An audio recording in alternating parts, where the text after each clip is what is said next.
Hey everyone, welcome to Home Matters, the podcast where we help you make the most informed decisions for your home renovation and improvement projects. Whether you're swapping out windows, tackling a kitchen makeover, or getting a new roof, we've got the tips, the tricks, and the insights that you need. So let's get into today's topic. Hey there everyone, and welcome back to another episode of Home Matters. I'm your host, Alex, and today we've got a topic that is literally cool. HVAC hacks to help you stay cool and save money. You know, it's not just about feeling good, but it's also about being smart with your dollars. And when it comes to air conditioning and heating, if you don't take the preventive measures, that is being proactive about maintaining your system and having a maintenance plan potentially in place. And this could be a maintenance plan that you take care of yourself, or you hire a company or a local air conditioning technician to do for you. But if you don't take those maintenance plans, in my experience, it can cost you quite a bit of money. I've had many properties over the years, and I've also worked for thousands and thousands of homeowners and worked alongside HVAC professionals. And there are little things that you can do to save money. So the importance of regular maintenance. Let's talk about that. Did you know that just like your car, your HVAC system needs regular checkups? Regular maintenance can extend its life and save you big bucks in the long run. Okay, so some of the maintenance you can do yourself, like draining your system, is one of them. You know, adding hot water to the inside unit. So I'm not going to speak in technical terms here because I'm not talking to air conditioning repair people, and I think that some HVAC technicians do a really nice job speaking in layman terms with the homeowners. But other technicians sometimes will speak in terminology that is not understood by most homeowners. So it becomes a little bit difficult. But maintenance plans for most air conditioning companies and heating around the country is going to set you at around $20 per month. So not too bad for having that regular maintenance. Or you can just pay it once every 6 months. Have someone come out once every 6 months. They'll probably charge you between $75 and $100, but it is well worth it because they'll do a 30, 40 point inspection plan of the checkup in the inside unit as well as the outside unit. And they'll be able to find things that maybe, is going to cause a problem down the road.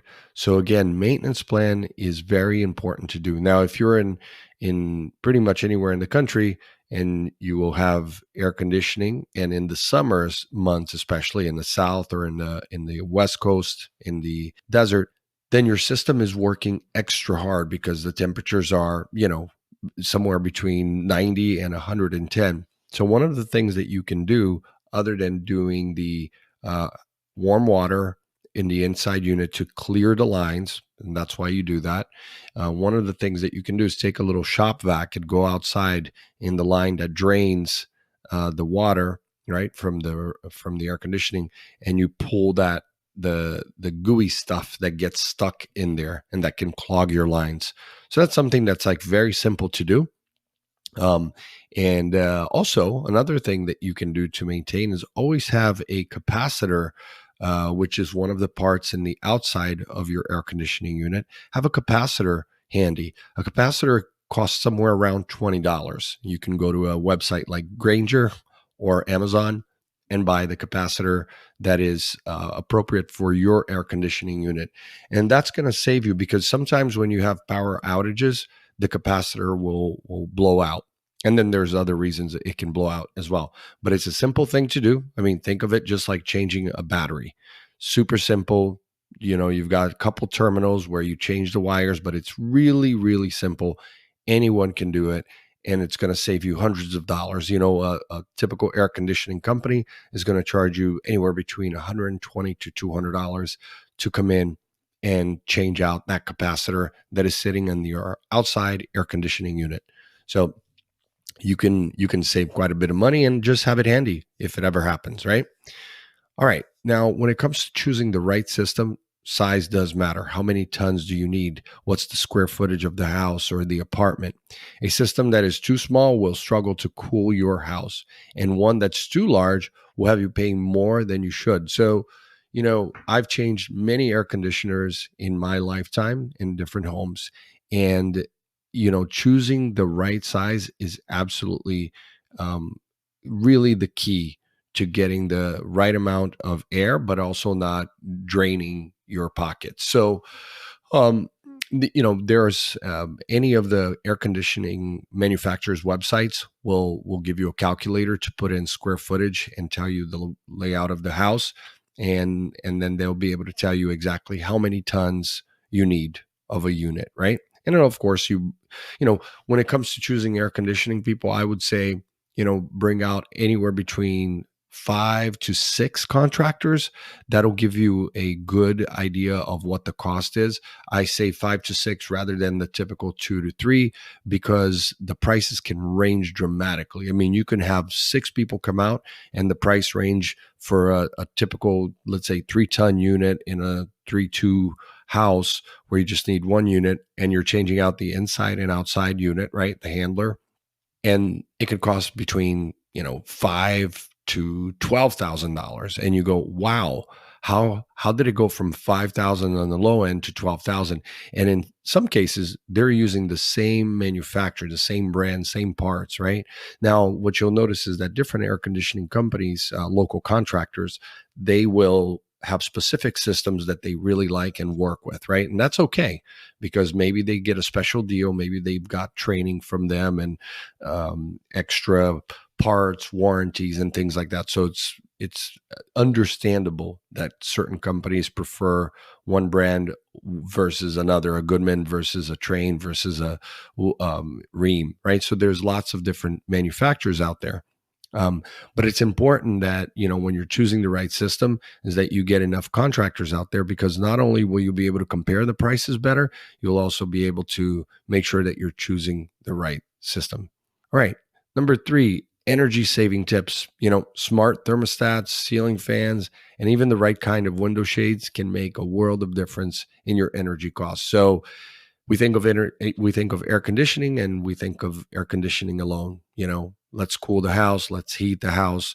But the fact is that the thermostat and your ceiling fans and then the window shades can make a really, really big difference on your bill. So, look, smart thermostat's going to cost you about $100.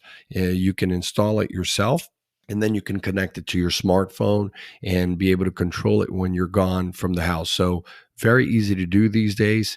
And I highly recommend a smart thermostat. Secondly is the ceiling fans. So ceiling fans can help cool the house quite a bit, especially when it's cool outside and you're moving air around. And you don't want to leave it on all day, but just when when the air conditioning goes off, then you make sure that you turn on those ceiling fans, and that'll help you keep the house a little cooler, especially on those summer days. And then the other part of it is the window shades. Absolutely, window shades, be it blinds or drapes that are thick enough, will absolutely do 2 things. Actually, for those of you that work from home, it helps drown out the sound from outside, but it also helps you keep the heat from coming in, right? So it's really important to do that.